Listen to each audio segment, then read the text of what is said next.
Materi pemeriksaan pendahuluan uji kering dari kelompok 3. Halo semuanya, perkenalkan kami dari kelompok 3. Di sini kami beranggotakan yang pertama itu ada Aldo, yang kedua ada Ririn, yang ketiga ada Sarnika, yang keempat ada Syahrani, dan yang terakhir ada Vanessa. Di sini teks pendahuluan, di mana teks pendahuluan adalah tahap awal dalam analisis kualitatif yang bertujuan mengidentifikasi ion berdasarkan karakteristik fisik dan kimianya. Pemeriksaan ini meliputi pengamatan terhadap warna, bau, perubahan warna indikator atau seperti kertas lakmus, pembentukan endapan, dan warna nyala saat dipanaskan. Proses ini bersifat kualitatif dan memberikan indikasi awal terhadap keberadaan suatu ion logam atau senyawa kimia dalam sampel. Uji kering ini uji yang melibatkan pengamatan langsung terhadap warna, bau, dan perubahan sampel saat dipanaskan. Contohnya termasuk perubahan warna, pembentukan gas, atau residu setelah pemanasan. Warna ciri khas beberapa ion logam seperti ungu pada KMnO4 atau kalium permanganat, dan kuning pada Fe3+, dan merah pada Cr3 dalam artan asam, dan biru kehijauan pada Ni2+ dalam kompleks amonia. Di sampingnya berikut ada uji kering dengan beberapa warna dari ion logam seperti ada Ar, Br, Cr, Dr, dan lainnya. Kemudian pada uji kering ini juga senyawa mengeluarkan beberapa bau khas seperti yang pertama itu ada amonia bebas. Amonia ini memiliki bau yang menusuk khas amonia. Yang kedua ada H2S. H2S ini memiliki bau telur busuk. Yang ketiga ada NO2 atau gas, di mana bau yang dihasilkan NO2 ini bersifat tajam dan menyengat, dan ada Cl2 yang bersifat gas, di mana baunya ini menyengat dan tajam. Dan yang terakhir ada SO2 dengan di mana bau menyengat seperti pembakaran. Dan di dalam uji kering ini juga ada hygroscopis, di mana mudah menyerap air di udara, contohnya NaOH padat, dapat berubah menjadi larutan karena menyerap uap air. Dan yang kedua ada KOH padat, di mana dapat menggumpal dan mencair karena hygroskopis. Ciri dari hygroskopis ini berubah bentuk dan tekstur saat dipanaskan. Dalam uji kering ini juga bisa diuji dengan kertas lakmus dalam asam basa, di mana contohnya itu dengan basa KOH menjadi lakmus merah menjadi biru, yang artinya bersifat basah, dan asam HCl atau asam klorida dari lakmus biru menjadi merah, yaitu bersifat asam. Kemudian pada uji kering juga ada pengamatan bau. Pengamatan bau ini seringkali memberikan isyarat yang benar selama pengamatan, khususnya pada analisis kualitatif.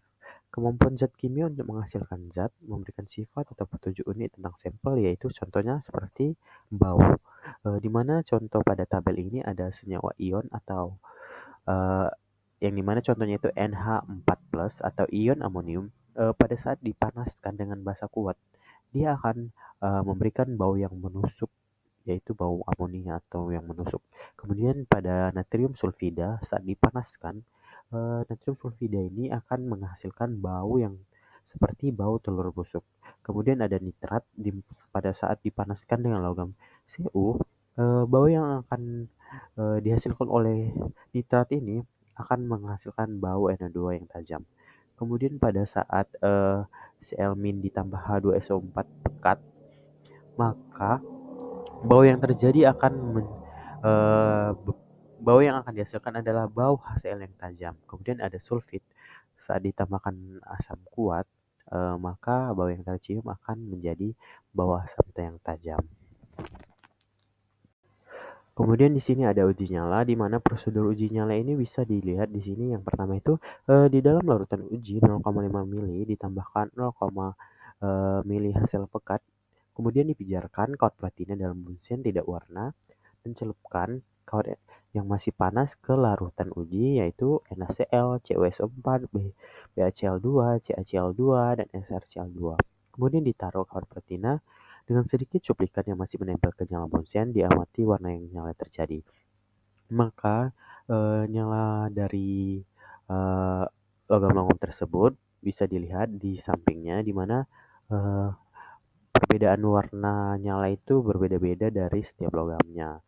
Di mana di sini ada contohnya CaCl2 berwarna merah, kemudian ada CrCl2 itu berwarna di bawahnya berwarna biru dan di atasnya itu berwarna eh, pink. Dan di sini ada BaCl2 berwarna kuning kemasan. Kemudian dan ada NaCl di C2Cl2 warna ungu. Kemudian di sini ada uji manik boraks. Boraks membentuk manik kaca yang membentuk warna spesifik saat bereaksi dengan ion logam tertentu. Di mana prosedurnya itu yang pertama, dipanaskan kawat hingga merah, kemudian dicelupkan ke dalam boraks dan panaskan hingga manik terbentuk. Kemudian ditambahkan sampel, panaskan lagi dan diamati warna saat panas dan dingin. Di mana contohnya di sini pada tabel yang pertama itu logam Cu padanya nyala oksidasi, hijau ketika panas, biru ketika dingin, dan nyala reduksi tidak berwarna ketika panas, merah tak tembus cahaya ketika dingin. Kemudian ada Fe, di mana nyala oksidasinya coklat kekuningan atau merah ketika panas, kuning ketika dingin, dan nyala reduksi hijau ketika panas dan dingin. Artinya dua-dua berwarna hijau pada saat panas dan dingin.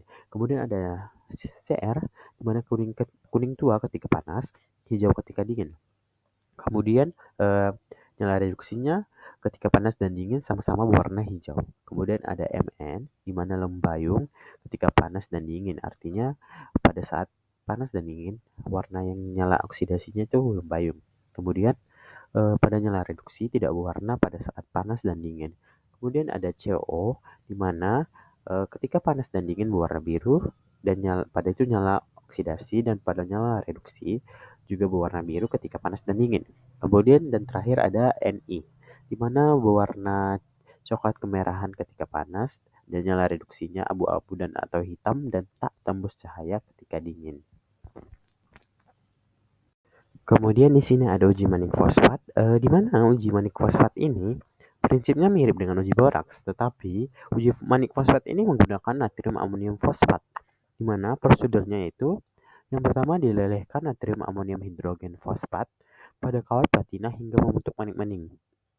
Kemudian dicelupkan manik ke dalam sampel logam lalu dipanaskan kembali di nyala bunsen. Dan yang terakhir diamati perubahan warna manik saat panas dan setelah dingin untuk identifikasi logam. Seperti ini pada nyala oksidasi dan reduksi. Pada nyala oksidasi panas hijau, dingin biru itu berarti logamnya Cu.